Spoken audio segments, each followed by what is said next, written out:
bali wewe usalipo. Ingia katika chumba chako, ukishaingia funga chumba chako, upige magoti mbele ya Baba yako. Atakujazi, maana aonaye siri ni Baba yako. Uombe hivi: Baba yetu uliye mbinguni, jina lako litukuzwe, ufalme wako ufike mbinguni na duniani, mapenzi yatimizwe.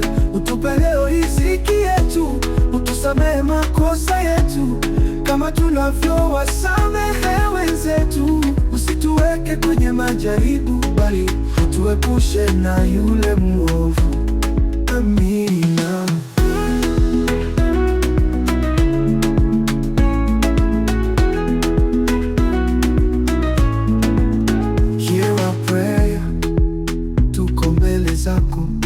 Na tumekusanyika kwako, tumekuja hapa kukuomba, usikie kilio chetu, kwa maana tunataka furaha from kwako.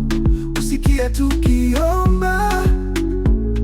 Oh, Bwana, holy is the Lord, holy is the Lord, oh, holy is the Lord, holy is the Lord.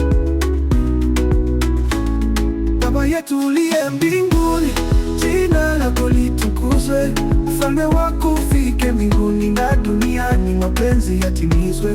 Utupe leo riziki yetu, utusamehe makosa yetu kama tunavyowasamehe wenzetu, usituweke kwenye majaribu, bali utuepushe na yule mwovu.